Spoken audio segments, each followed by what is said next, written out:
internacional, que es un poco lo que voy a presentar luego. Y mi trayectoria, bueno, yo estudié Relaciones Internacionales en la UDELAR, eh, y me terminé graduando por medio de tesis, que no es lo más normal, y eso siento que hay que destacarlo. La otra vez estaba hablando justamente de que no, cuando hice mi tesis no encontraba muchas otras tesis de relaciones internacionales, porque en el plan anterior, si no me equivoco, Martín, no No había había. tesis, y después cuando estuvo la posibilidad también se habilitó la posibilidad de hacer pasantías, entonces nadie elegía tesis. Pero bueno, como empezó la pandemia, me decidí por hacer la tesis sobre la respuesta política de Uruguay frente a la graduación de la cooperación internacional, que tiene que ver un poco con lo que voy a presentar hoy. También quería, nada, ponerlos al día con qué es lo que pasa con Uruguay. Porque bueno, a mí me parece apasionante, quizás a alguien más acá también. Después comencé a trabajar ya en estos programas de investigación y de cooperación, en primer lugar en Idas y Vueltas, que si no me equivoco también les van a estar presentando. Pasé por ahí, trabajamos en el proyecto de inserción laboral de personas migrantes en Uruguay, y luego ya comencé a trabajar en lo que estoy ahora y en el futuro de la cooperación, más en el área sí, de investigación y desarrollo. Y ahora estoy estudiando, terminando la maestría en Economía Internacional y Desarrollo en la Universidad Complutense, acá desde Madrid. Por eso les hablo, bueno, menos abrigada que ustedes y más de noche. Eh, y acá estoy, trabajando a distancia, digamos. Si hay alguna Gracias. pregunta, siempre a disposición. Bueno, chiquilines, la idea de esto es ver cómo el pasaje por la facultad, la carrera, va como generando cositas, una puertita que se abre por allá, un taller que vincula a alguien con alguien. Bueno, eso también pasa. Mm, Y que las carreras nuestras no son tan lineales o necesariamente ujú, lineales, que hay otros mundillos dispersos por ahí, que hay que parar la oreja, estar atento, conversar y ver esas experiencias. O sea, a veces tenemos la sensación que nuestra carrera, si bien le podría faltar un poco de especificidad, tiene lo bueno de la versatilidad de que nos permite al mismo tiempo adaptarnos a muchos otros programas, sean de estudio, de investigación y demás. Y bueno, eso me parece que es como hiper destacable para comentar. Patricia, súper agradecido de que aceptes la invitación. En la introducción que yo les hacía un poquito antes a ellos, les comentaba esta idea de que en el mundo globalizado empiezan a aparecer como ideas, fuerzas globalizadas, como la que nos presentaste el año pasado de inversión pública global, ahora que querés trabajar el concepto de solidaridad. Así que te dejamos, ahí te generé la posibilidad de cohost por si querés compartir vos desde ahí. impecable, Una cosa, voy. y una cosa que no te comenté, pero puse a grabar la clase para que les quede el material como recurso después a los chiquilines. Impecable. Sí, y quería destacar que no lo dije cuando estaba hablando, que en realidad cuando empecé a trabajar en Idas y Vueltas fue a partir de estas charlas que vos hacés. Así conocí Idas y Vueltas, me puse en contacto, empecé como pasante, digamos, ayudando un poco a la organización, y bueno, luego surgió el proyecto y pude trabajar ahí, pero sí, surgió todo de estas charlas, así que las agradezco muchísimo y espero que todos también nos puedan valorar porque son una gran oportunidad siempre de conocer otros contextos y qué es lo que se está haciendo. Es interesante. Bueno, voy a compartir pantalla. Creo que así lo voy a lograr. Me dicen si. A ver.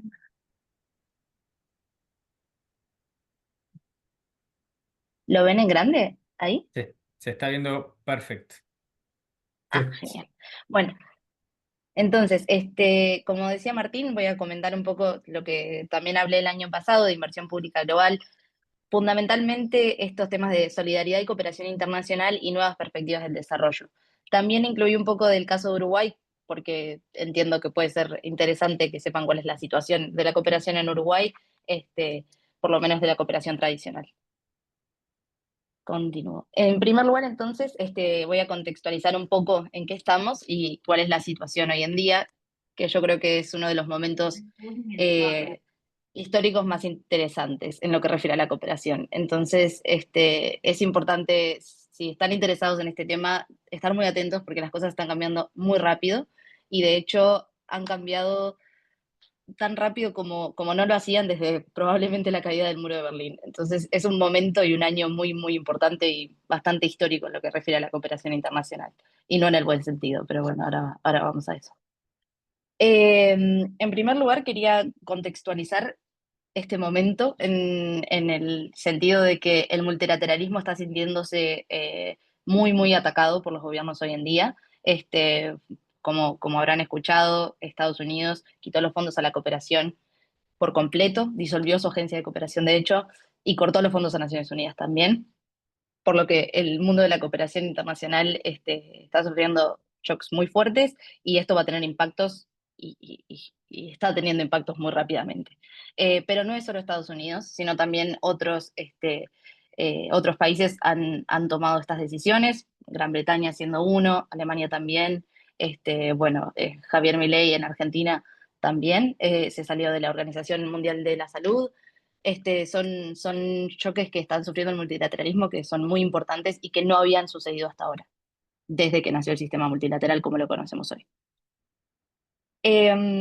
Bueno, esta diapositiva un poco trae ánimos un poco más positivos, que si bien el camino de los últimos años ha decaído y está llevando a impactos peores en lo que es la solidaridad global, no ha sido así el caso siempre y hemos tenido mejores momentos. Y si podemos verlo a distancia, podemos ver que desde 1800, con la abolición de la esclavitud, luego la Declaración de Derechos Humanos, la consolidación de la ayuda oficial al desarrollo como un gran cuerpo de cooperación, y luego en el 2015 los Objetivos de Desarrollo Sostenible, que supongo que los han visto en reiteradas ocasiones, bueno, es una agenda global, que por primera vez se sientan todos los países en la mesa de esta forma y se acuerdan metas conjuntas a nivel global. Esto es un hito muy importante y la verdad es que marcó el camino de una manera muy positiva. Sin embargo, desde entonces no ha sido todo flores. La verdad es que la situación hoy en día no es la misma que en ese momento, como decíamos, todos estos impactos de que los países se estén retirando de los organismos multilaterales, de que la ayuda se esté retirando, y que el sistema de cooperación se esté debilitando de esta forma, impacta muy negativamente en lo que es la solidaridad global. Entonces, bueno, esta es la situación un poco.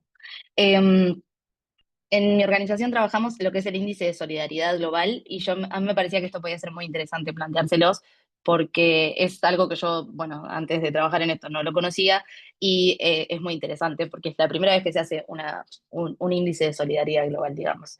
Y bueno, y un poco refleja el año pasado lo que venía contando, estamos en lo que es la zona de peligro de solidaridad internacional.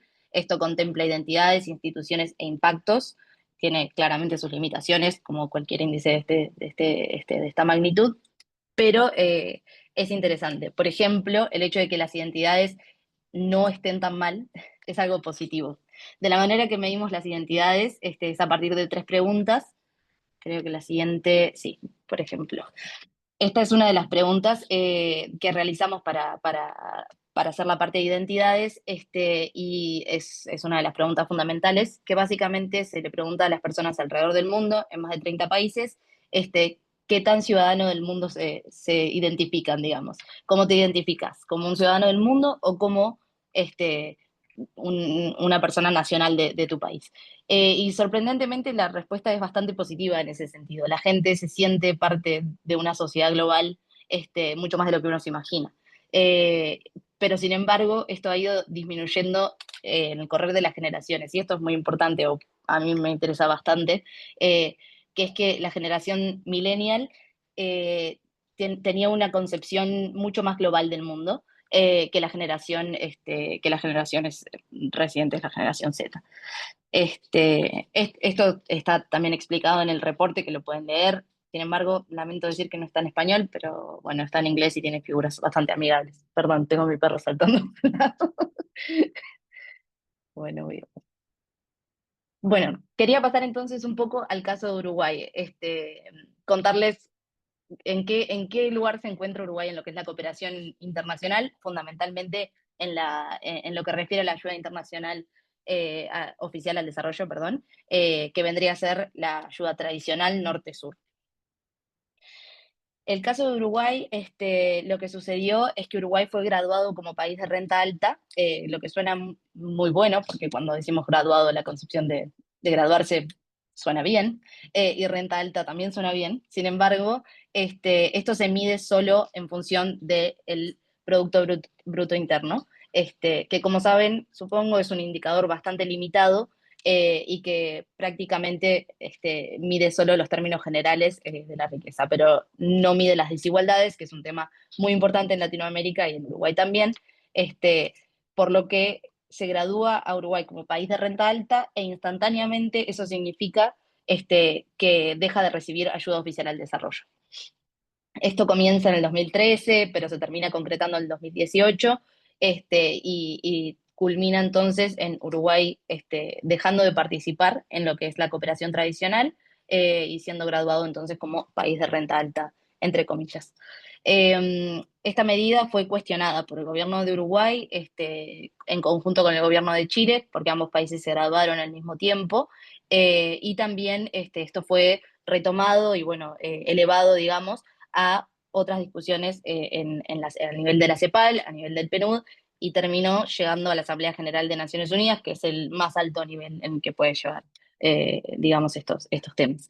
Sin embargo, más allá de los avances que pudieron haber cuando se enfrentó esa discusión, esto no retrocedió, digamos, el camino de Uruguay ni de Chile. Ambos se graduaron como países de renta alta y no reciben al día de hoy ayuda oficial al desarrollo. Que esto significa que no solo no reciben ayuda oficial al desarrollo, sino que también, por ejemplo, las cuotas a Naciones Unidas son más altas porque es un país de renta alta. Y otros impactos que fueron como colaterales, pero que en el momento, digamos, no se sabía que iban a ser, como pueden ser, y por lo que se verán enfrentados en situaciones más adelante, es que si querés estudiar en el exterior, por ejemplo, bueno, en España, que es donde yo estoy estudiando, antes había convenios que facilitaban mucho que puedas estudiar en el exterior, porque era un país de renta media, pero desde que Uruguay se graduó ya no tenemos acceso a las becas, ya, entre muchas otras cosas. Eso es interesante porque, bueno, en realidad el impacto de que Uruguay se haya graduado como país de renta alta repercutió en varios otros aspectos que sinceramente no se tenían en consideración porque no había pasado nunca de esta forma. Bueno, esta es un poco la definición técnica de que cuando hablamos de donantes, lo pongo entre comillas, y cuando hablo de receptores también, porque ningún donante es, digamos, primero, no genera solamente donaciones, eso ya no es real. De hecho, antes de graduarse Uruguay, la mayoría eran préstamos, por lo que el concepto ya no es muy específico.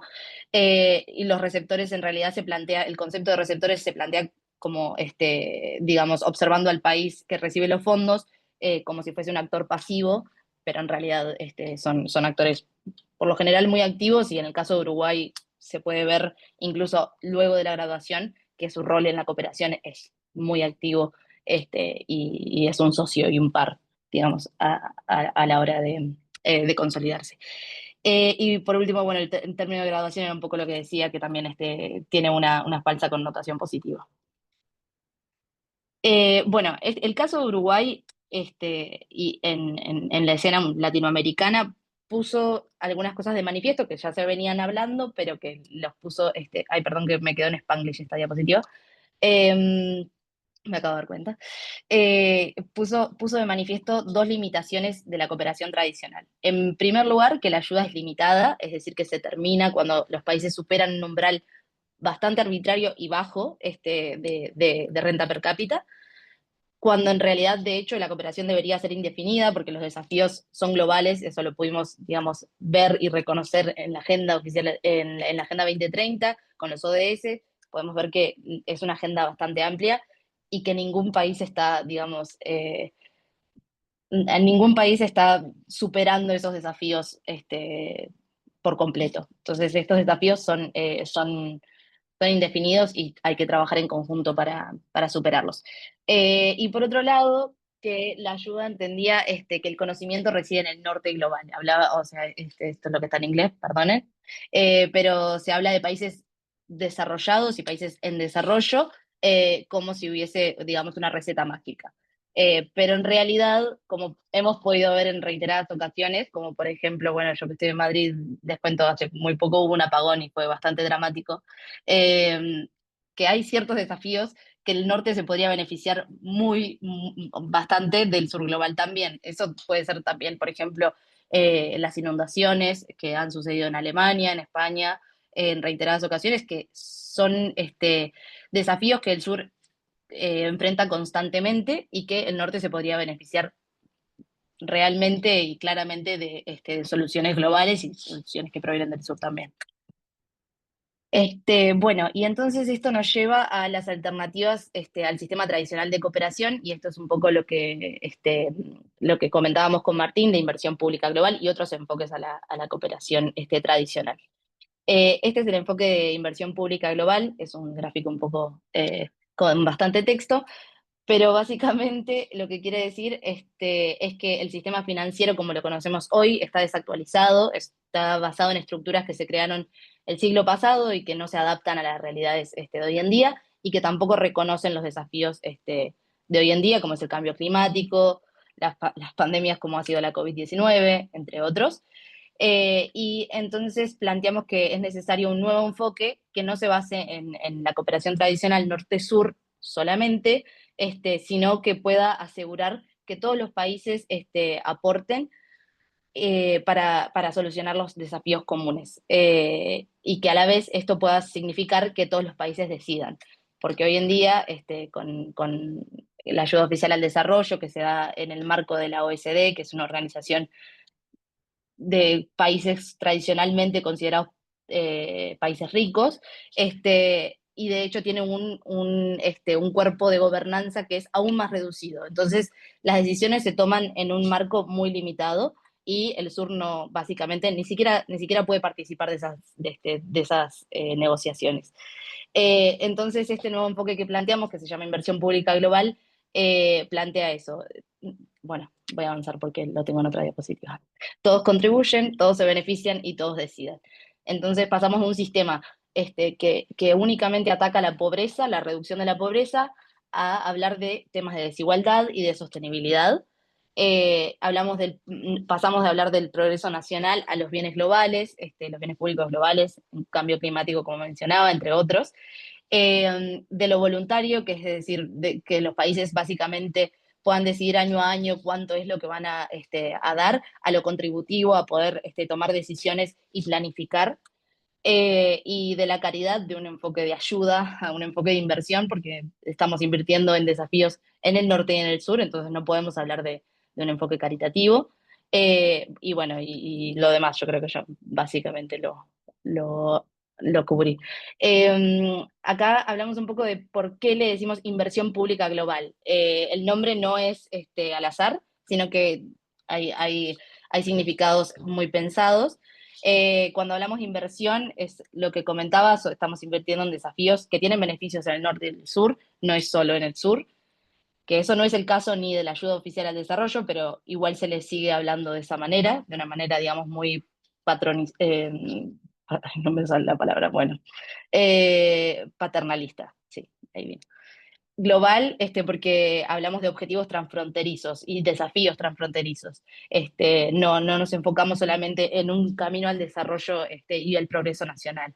Y pública porque los fondos tienen que ser públicos. Básicamente el discurso de la ODE es que hay un punto en el desarrollo de los países en los que la inversión privada puede suplir a la inversión pública, pero bueno, yo y el grupo de organizaciones que trabajan este concepto, entendemos que los desafíos globales tienen que ser financiados por fondos públicos que no generen deuda y que fundamentalmente no sigan el interés del sector privado. Y bueno, por ahí, por terminando. Lo que puedo mencionar que no están las diapositivas es que el enfoque de inversión pública global tiene una red de organizaciones que trabajan en el concepto. Son más de 50 organizaciones a nivel mundial. Y bueno, y hay algunos reportes interesantes como el que mostraba recién, que de hecho está en español, ahora lo puedo enviar. Y que bueno, que ha tenido el placer de trabajarse con varias personas también a nivel de Uruguay, y a nivel internacional. Y está muy interesante si lo quieren chusmear. Perdón, tengo a mi perro saltándome acá.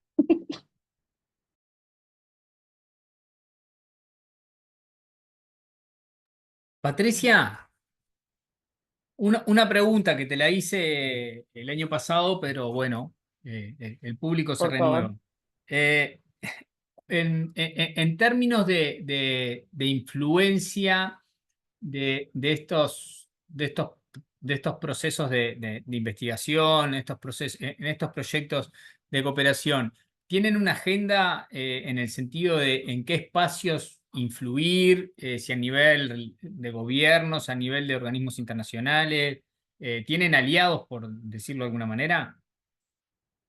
Sí, de hecho, bien, eso es interesante. Bueno, la red que les contaba estaba integrada por más de 50 organizaciones, son fundamentalmente organizaciones de la sociedad civil, este, y el espectro, digamos, de influencia.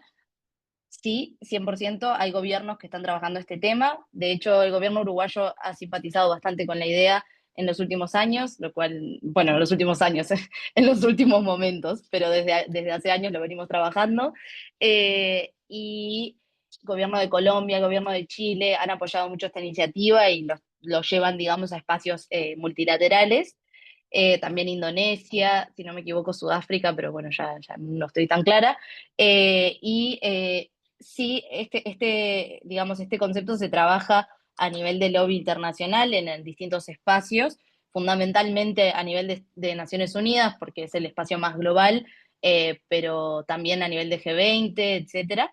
Y digamos, el momento, que creo que es lo mismo que te dije el año pasado, pero el momento más clave sucede, bueno, este año, de hecho el mes que viene, acá en España, en Sevilla, que es la Conferencia de Financiamiento para el Desarrollo. Esta conferencia es una conferencia eh, que se lleva a cabo eh, con varios años de diferencia, no es recurrente, digamos, y no está en la agenda, sino que es una instancia que, ya sean los países como las organizaciones de sociedad civil, digamos, lo llevan adelante o lo convocan. Y esta va a ser la siguiente conferencia que les contaba, es este año, y la anterior, digamos, fue en la que se decidió la Agenda 2030. Entonces, digamos, este es el espacio en el que se habla de estos temas, y bueno, y ya veremos el mes que viene qué es lo que pasa. Pero sí, bueno, vamos a estar ahí. Bien, y vinculado a un par de temas que nosotros ya vimos acá en el curso, ¿hay alguna intención de plantear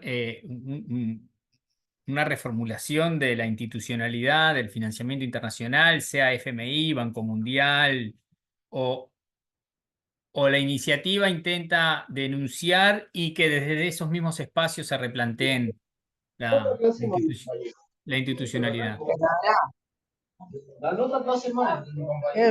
Sí, Esperen que tenemos un micrófono abierto. Ahí se cerró. listo. Muchas gracias. Eh, Sí, sin dudas.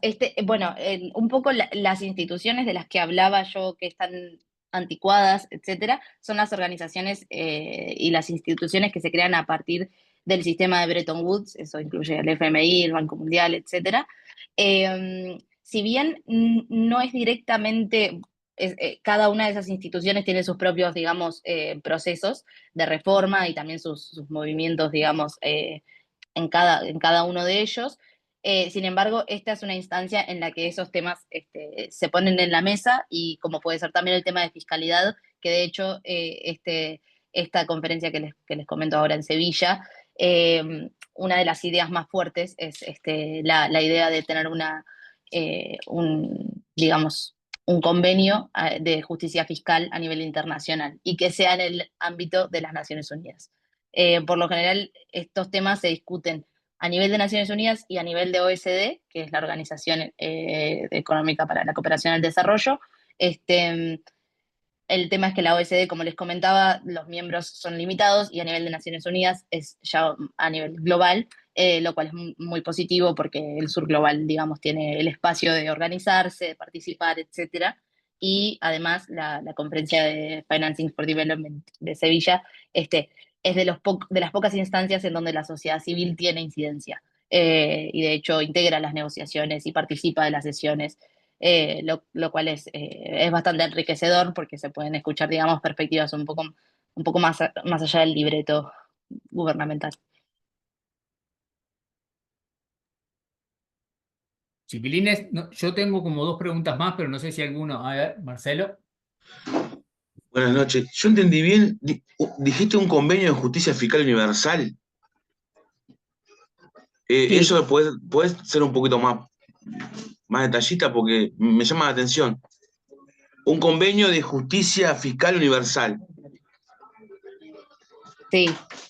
De hecho, sí, puedo ser más específica. De todas maneras, no soy especialista en el tema, así que les puedo recomendar lecturas muy interesantes sobre el tema. Pero sí, hay dos propuestas, digamos, en la mesa sobre justicia fiscal, digamos, mediante las cuales se proponen la necesidad de armonizar los sistemas fiscales a nivel internacional. Como supongo que ya Martín les habrá explicado de muchas maneras y les habrá contado, el tema de las multinacionales y de las empresas transnacionales es muy complejo si no se trata a nivel internacional. O sea, siempre va a haber una salida y siempre se va a escapar. Por lo tanto, se crearon dos propuestas de justicia fiscal. Uno se da en el marco de la OECD, como les comentaba, y otro se da en el marco de las Naciones Unidas.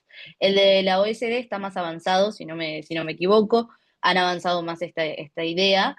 Sin embargo, ha sido bastante, digamos, denegada por la sociedad civil que trabaja en temas de justicia fiscal. Entonces, se ha movido mucho para que este tema se salga de la OECD y se pase a trabajar en el marco de las Naciones Unidas.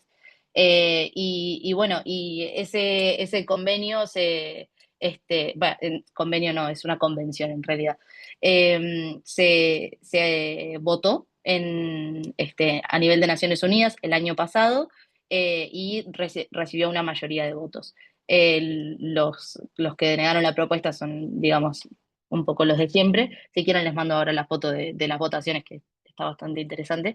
Eh, y bueno, y en realidad se avanzó mucho porque se acordó que sí se puede tratar el tema en este espacio. Y es por eso que ahora el espacio de Financing for Development de Sevilla está bien interesante, porque en teoría se avanzaría en esa dirección. Sabemos que puede ser saboteado, sabemos que Estados Unidos probablemente ni siquiera participe, pero de todas maneras se puede ir avanzando en esto, que es un tema que se viene trabajando desde la sociedad civil incansablemente desde hace 20 años o más.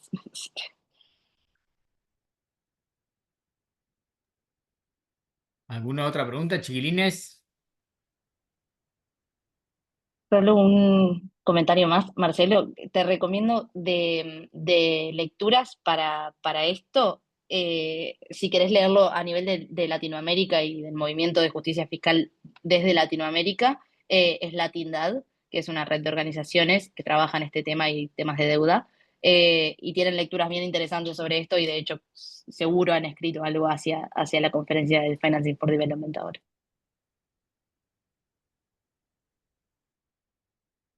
¿Cómo fue que dijiste? Elatidad. Latin Dad, ya les mando es un poco gracioso el nombre, ya les mando el link. Perfecto.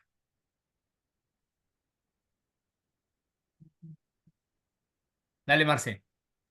Yo tengo unas cuantas preguntas, pero no sé, voy a una.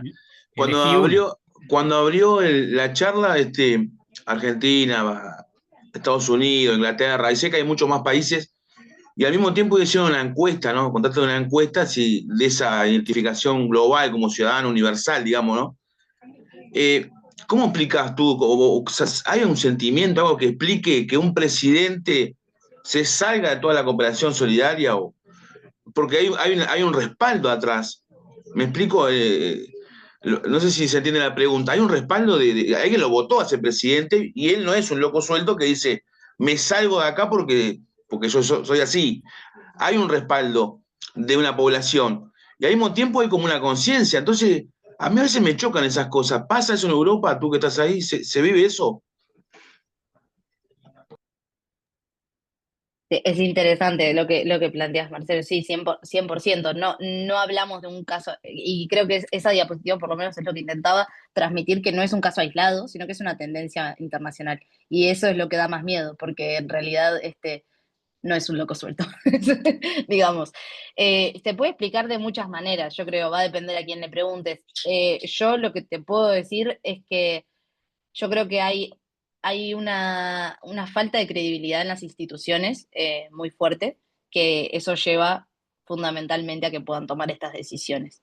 En gran parte, y por ejemplo, bueno, no en el caso de Estados Unidos, porque es digamos, es el donante que más dinero ponía internacionalmente. Pero en el caso de Argentina, por ejemplo, yo creo que también hay algo de querer, digamos, dar un mensaje, más allá de lo que pueda significar más adelante.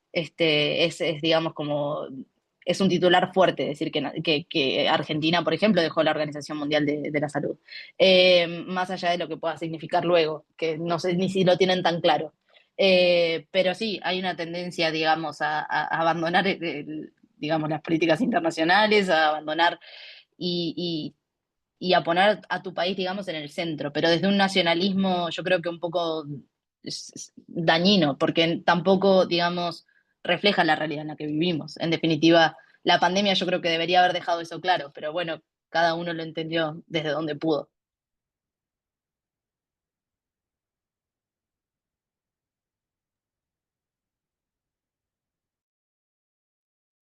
¿Alguna otra pregunta, chiquilines?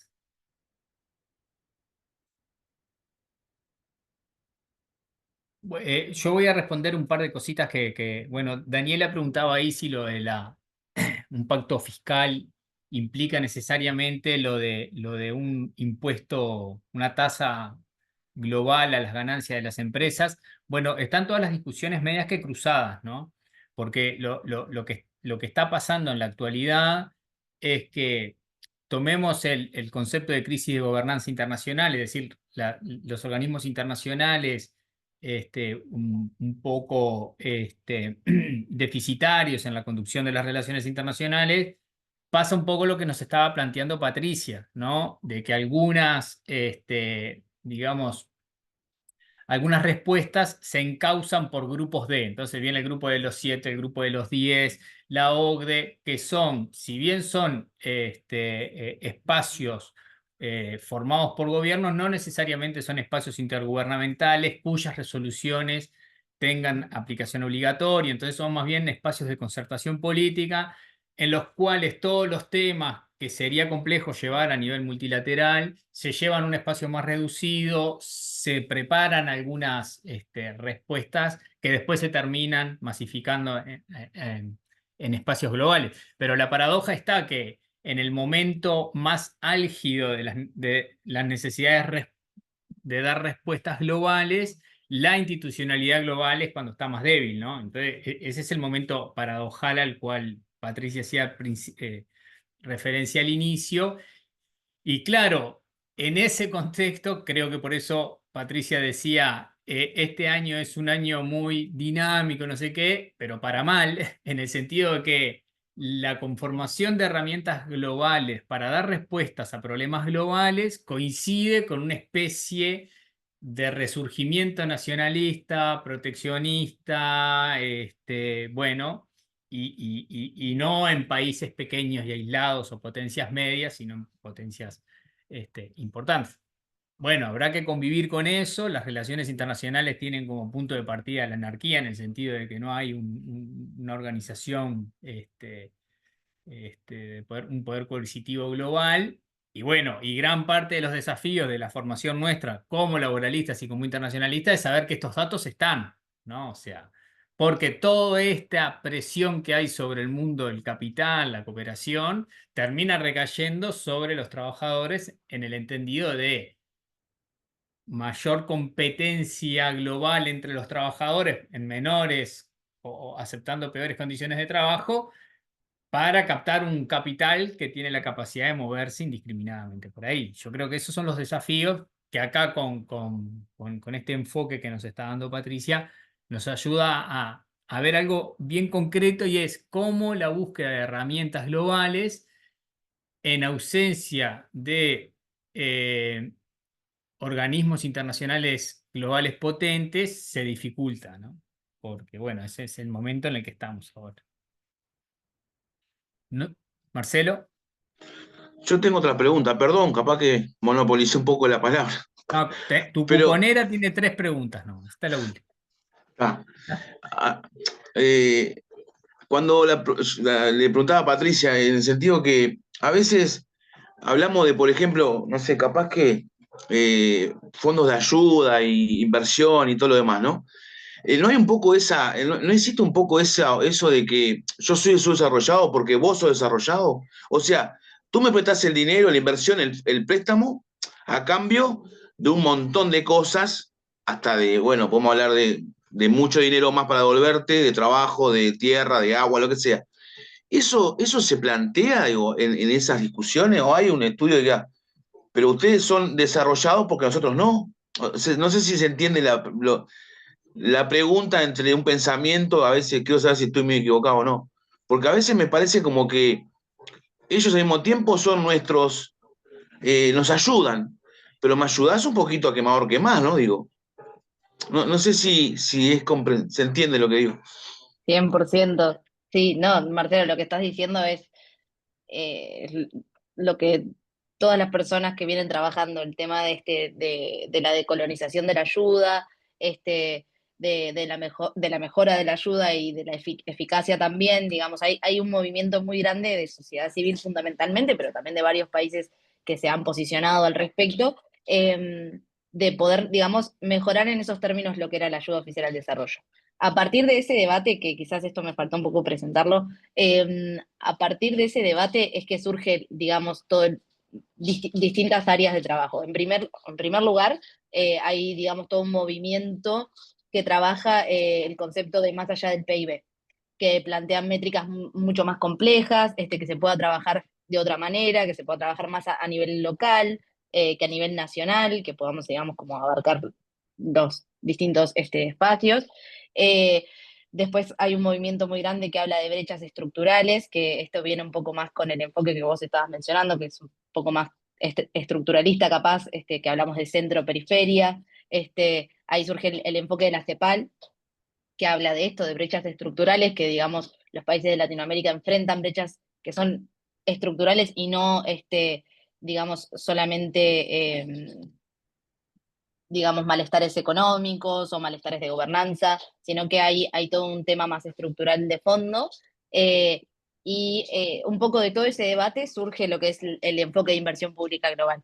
Lo que yo entiendo, que yo estoy completamente en la misma página que vos, Marcelo, igual de enojado con el norte global por explotar de distintas formas constantemente al sur, eh, lo que yo entiendo después de trabajar un poco en estos temas es que va a ser muy difícil pedir tener la palabra y tener voz y voto sobre cómo se gestionan los fondos si vos no contribuís de manera, de manera aunque sea en proporción mucho menor, porque sin dudas eso no funcionaría de otra forma, si vos contribuís, aunque sea un poco, ya podés pedir un asiento, digamos, en la mesa de gobernanza. De otra forma, siempre van a tomar las decisiones por vos. Y también es una manera de entender que el desarrollo, digamos, es un proceso en el que todos estamos, todos los países, estamos inmersos y que los desafíos son continuos y globales, que ya, digamos, no se puede solucionar. Pero sí, 100%. De hecho, el debate de la ayuda ha sido muchas veces ese. Claro, te pasa, o por lo menos a mí me pasa, que en este contexto en el que todos los países del norte o varios de los donantes tradicionales grandes, como Estados Unidos, Gran Bretaña, Alemania, cortan los fondos, yo digo, estuve tantos años pensando que la ayuda, digamos, era otra forma de colonialismo y, ay, digamos, qué debate más paternalista, que ahora digo, bueno, quizás tendría que haber hecho el caso para que la ayuda siga existiendo, porque si nos quedamos sin eso, en definitiva nos quedamos sin uno de los mecanismos de redistribución más grandes que tenemos a nivel internacional. Entonces, también es como intentar verlo de las dos maneras. 100% necesitamos un mejor sistema de cooperación, pero eso no significa que no haya cooperación. Hay que hacer esta aclaración porque, bueno, como has visto, es tema de debate, desgraciadamente. No, yo siempre le digo a los gurises que cuando yo entré a facultad en el 98, la gracia era tirarle piedras a la OMC, que era maldita, horrible y no sé qué, ¿no? Y ahora la extrañamos. Exacto. Y ahora de repente decimos, bueno, tampoco Volvé significaba esto. OMC. No, Es un y hecho, a, pero a raíz de la pregunta de Marcelo, el año pasado se dio un enfoque que dio Patricia también, y es que cuando uno miraba la ayuda oficial al desarrollo, ¿no? Por ejemplo, y uno la miraba en la época de la intervención de Estados Unidos en América Latina, la dictadura, o sea, era el mecanismo para financiar las dictaduras, ¿no? Entonces, la ayuda oficial al desarrollo tenía como una mirada sospechada desde el sur, porque no solo eso, hay una frase que usó, me acuerdo Patricia en la clase pasada, ¿no? La ayuda marca agenda, ¿no? O sea, el que ayuda te ayuda en base a una agenda que no es la tuya generalmente, ¿no? Entonces, todos esos elementos están ahí, y al mismo tiempo el cortoplacismo de necesitar recurrir a fondos también te lleva a veces bueno, a aceptar la ayuda que hay, ¿no? Bueno, y ese círculo entre ayuda, el mal concepto de donante, como decía Patricia, ¿no? Porque esta idea del donante generalmente te terminaba donando para el desarrollo de infraestructura que era funcional a la inserción que tenía el donante contigo. Entonces, bueno, todo eso está en discusión siempre. Y es así.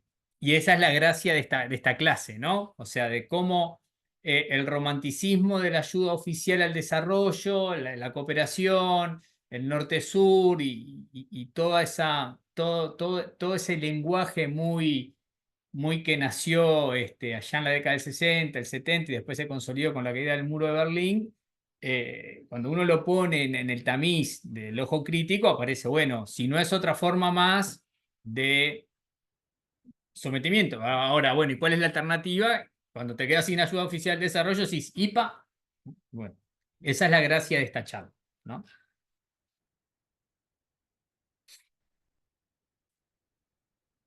Liberamos a Patricia, ¿les parece?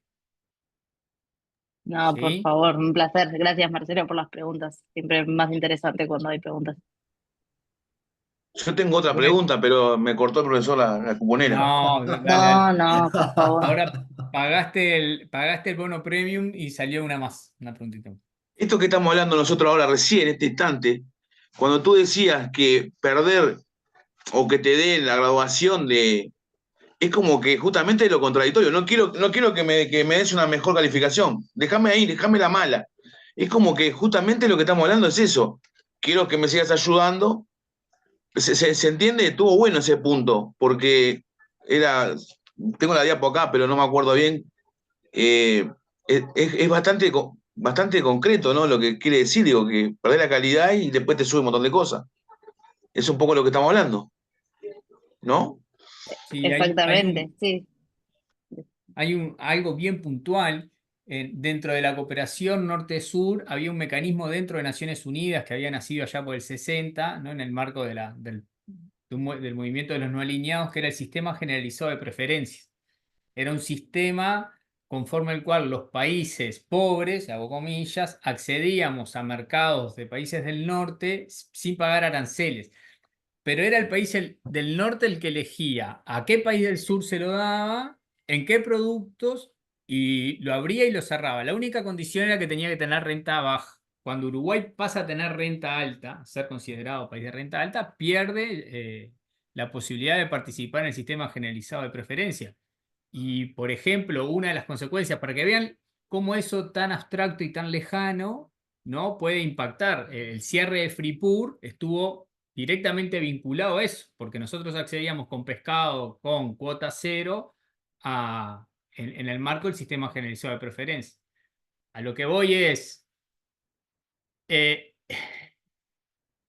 el planteo este de Patricia inicial, cuando la ayuda oficial al desarrollo no es una ayuda pensada, construida colectivamente, sino solamente del punto de vista de los donantes, ahí la agenda va a estar marcada en base a las necesidades de los donantes.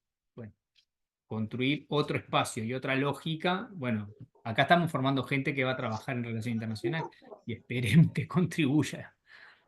Puede convertirse en caridad, ¿no? Sí, bueno, la palabra caridad la tenía ahí Patricia en la presentación.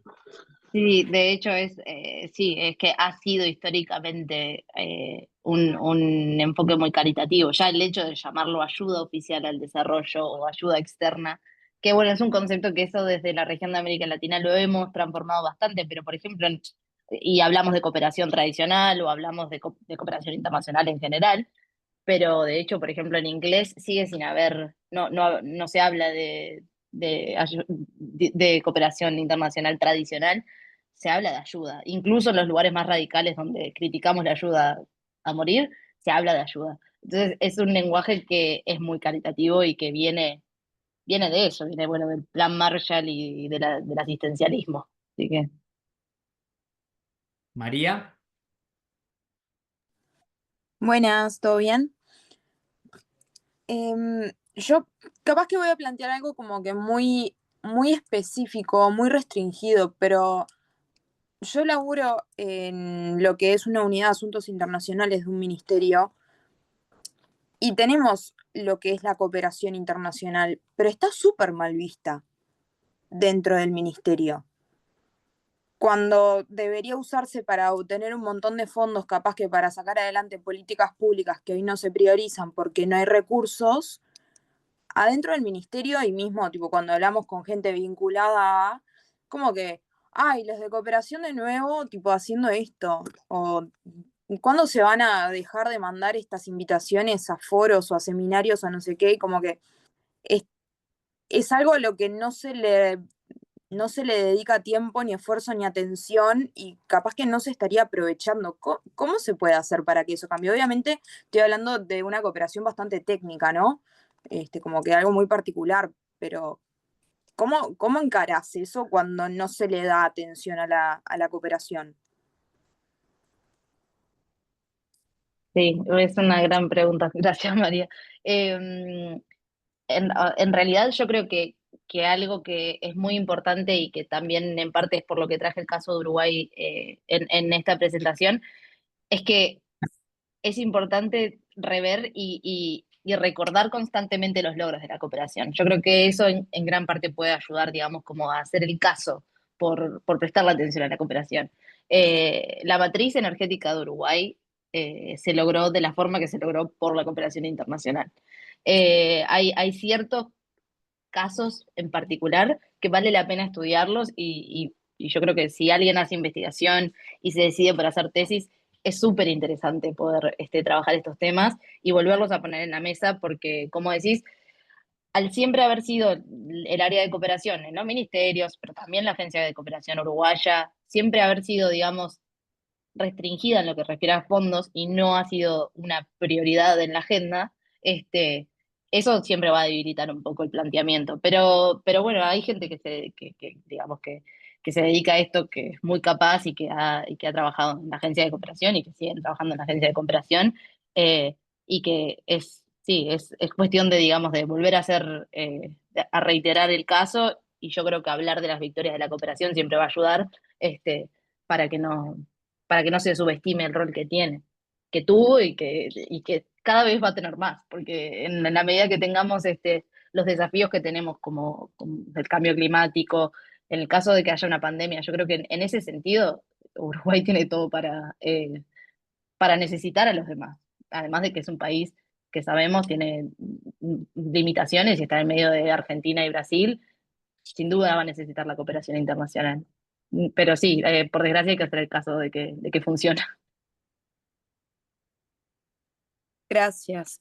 Y ¿Qué opinas al respecto de que esté capaz que estigmatizada la palabra cooperación y el encararlo desde el lado de tipo vamos a pedir cooperación específicamente, como que vinculado un poco a lo que sería el término ayuda, ¿no? Y la parte paternalista, porque, de nuevo, en mi experiencia particular, hay otras oficinas que capaz que tienen nombre de planeamiento o de secretaría, que también llevan adelante proyectos que entrarían dentro de cooperación, pero no lo llaman así. Y eso ya tiene otro encare. Terminan teniendo el resultado que hubiera tenido un proyecto de cooperación hecho en toda regla por la oficina que se ocupa de la cooperación y las relaciones internacionales, pero encarado desde ese lado no tenía salida. Es algo que realmente, o sea, influye al punto de tener que cambiar el enfoque. Sí, yo creo que es un poco quizás lo que pasó, o quizás lo que pasa es que se entiende por cooperación lo que se entendía por ayuda. Eso no lo tengo muy claro, digamos, en este contexto, pero, eh, pero si ese es el caso, la verdad es que es una tristeza porque sinceramente los proyectos de cooperación y la colaboración internacional son cada vez más indispensables. O sea que la verdad no tengo una respuesta clara, me parece muy triste que sea así, pero bueno, puede llegar a ser el caso. Yo ahí lo que tengo para decir es que en la medida de lo posible y utilizar los espacios que uno tiene y los contextos que uno tiene para hacer para reiterar la relevancia de la cooperación y lo necesaria que es cada vez más. Este, pero sí, es difícil, sí, si me decís que es así, que tiene ese estigma, me sorprende un poco, pero bueno, qué tristeza, no puedo decir mucho más, la verdad. Pasa que gozan. Total. Bueno, gracias. Por favor. No quiero dejar sin atender dos planteos. Uno que hablaba de Bruno, que dice que no todo el mundo quiere un gobierno global. Eh, eh, yo creo que poner los términos en un gobierno global superpoderoso y que limite o restrinja las autonomías nacionales, no sé qué, creo que ese es un extremo. El otro extremo sería en el cual hay un mercado global que genera consecuencias globales, ¿no? Desde el punto de vista de la contaminación, desde el punto de vista ambiental, desde el punto de vista de la salud, ¿no? Porque ese mundo global interconectado consume recursos en un lado, los usa en otro, los vende en otro, genera cadenas globales de valor intensísimas en transporte, en recursos, y no entender que esas consecuencias de ese globalismo del capital no requiere atender, o sea, una mirada global, que no necesariamente significa tener un presidente, un gobierno global, ¿no? Me parece que esa dicotomía a veces se presenta como un atajo para, no sé si es un atajo, pero como una falsa dicotomía, ¿no? O sea, porque lo que uno puede este, conversar es que cada día es más innegable el impacto global que tiene haber generado un mercado global. Entonces, y si hay ganadores y perdedores, por ponerlos en términos dicotómicos, capaz que la cooperación que abandone esa mirada paternalista norte-sur, yo te doy, y te doy, además te doy lo que quiero, cuando quiero y para lo que quiero, ¿no? Que puede estar muy desacoplado a las necesidades de quien necesita recibir. Entonces, pensar en una cooperación global no necesariamente requiere pensar en un gobierno global, ¿no? Sería como un camino intermedio. Pero bueno.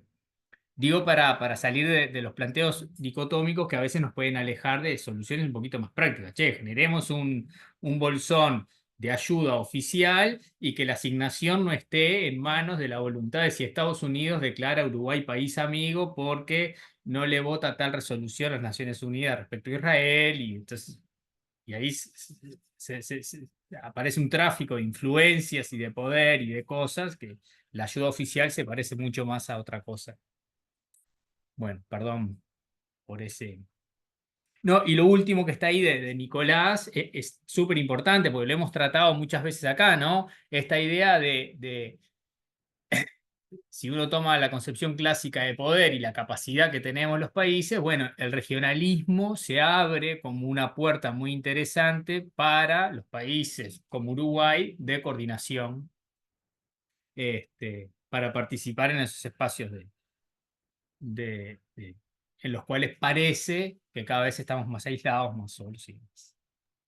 Sí, de hecho, bueno, alguien que escribe mucho sobre eso, alguien de Laudelar, es Camilo López, con José Antonio Zanauja, hablan mucho de lo que llaman el interregno, siendo este momento en el cual quienes tenían el poder abandonan ese espacio y que queda, digamos, este nuevo espacio, alias oportunidad. Nunca quiero hablar de oportunidad en momentos de crisis, pero bueno, eh, donde se abre, digamos, la posibilidad para que, por ejemplo, bloques, como pueden ser bloques de Latinoamérica, como pueden ser otras, digamos, potencias incipientes, como, a ver, puede ser China, India, etcétera, perdón, China no, India, eh, donde pueden, digamos, ocupar el espacio si se lo proponen. Pero es lo que decía Martín, tiene que haber, digamos, voluntad política para generarlo.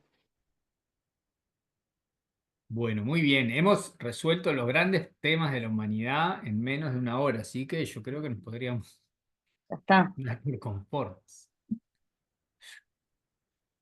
Bueno, Bueno, muchas chiquilines, gracias.